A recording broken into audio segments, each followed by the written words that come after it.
I made this e-commerce brand almost 85k in sales in just 1 month using email marketing. That's why in this video I'm going to show you the exact strategy that we used so that you can copy and paste it for your e-commerce brand. Let's get right into the case study. As you can see, the case study is pretty fresh, just from the last month, from May 1st to May 31st, and in total the brand has made 352k, or from email or Klaviyo in general, almost 85k from that month. As you can see from SMS, it's been just 5% of this number, which is pretty decent, but majority of that came from email.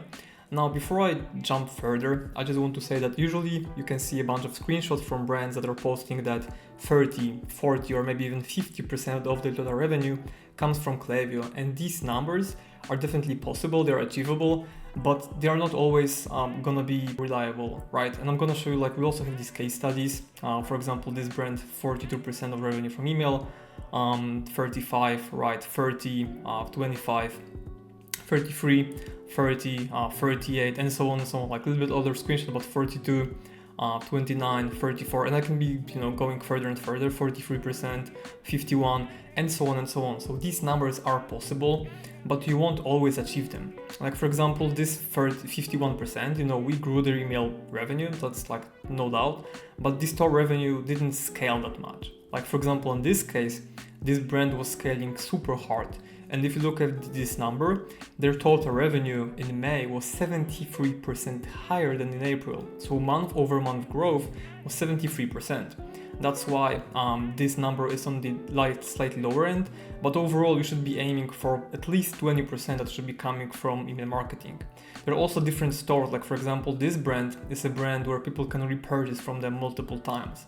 The products can be easily replenished, right? This brand isn't like that. I mean, there are some return customers, but the return customers number isn't that high, like for example this brand, which makes it also a little bit harder to get to 50%, especially if they are scaling out super hard. That's why I wanted to show you this case study, that this number may not seem like super, sexy or appealing, but there are cases where still like 24%, like we made them 85k. Like if we didn't have email, they would miss out on this revenue.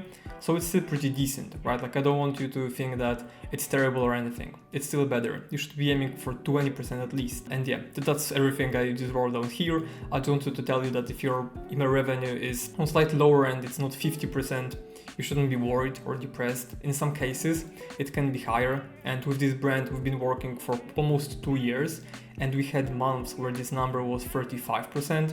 And I'm gonna show you and tell you why it's a little bit lower for this month, but still like 24% is pretty cool regardless. So I'm gonna focus on two things that really drove this revenue. First one being campaigns, second one being flows. For campaigns, nothing too crazy. We've been sending 2 campaigns a week to a very small segment, mainly because there are some tracking issues that we are working on and trying to fix them. As you can see, usually when we send to broader segments and we don't have to limit ourselves, our attributed revenue from Klaviyo number is usually between 30 to 35%. This month, once again, we're having some tracking issues. That's why we turned off clicks tracking, as you can see.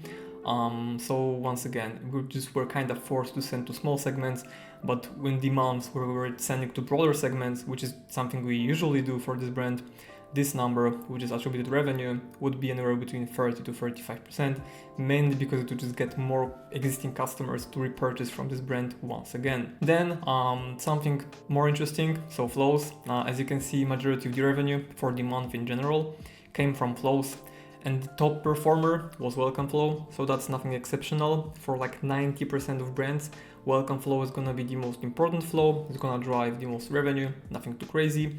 We also had a sign-up form that was converting at over 10%, which obviously also helps because it means that more people are entering the Welcome Flow, and it drove 25k of total sales. Now, the flow itself has different content, but we're mainly testing different offers to see which one resonates with the audience the best. Then for other flows, it's abandoned cart and checkout. In both, if you combine them, they made a little bit over 19k in sales in just 1 month, which is pretty crazy. And if you want to see how we created such high converting abandoned cart flow, you can watch my other video, which is gonna pop up on the screen, where I break down the exact structure of this flow. But in general, we usually send 4 emails, reminder, we give them some kind of incentive, then we show social proof, and then we have last call for the incentive. Now, if you see all of these 4 flows in total, if you add up the revenue they made, is like 44k of total revenue. I mean, for total Klaviyo revenue, right? Which is over 50% of total revenue came from just these 4 flows, which is pretty crazy. We also obviously have customer thank you flow, which isn't like also something super crazy. I also have a video which covers that, by the way, how to create high converting post-purchase flow. But in general, we're just trying to build a relationship. We introduced the loyalty program and had some cross-sell emails as well. Now, this case study, once again, it's a very healthy one, and it may seem like it's easy. You just set up flows and send some campaigns and you make money. But honestly, I wanted to make it look like that. I wanted to make it seem easy, mainly because there is not like one trick that is gonna 10x your email sales, just like I wrote here. Usually there are some tricks, not gonna lie, we have some tricks or secrets that we have reserved only for our clients, mainly because they're our clients and they're giving them slightly premium treatment or some stuff that isn't publicly shared.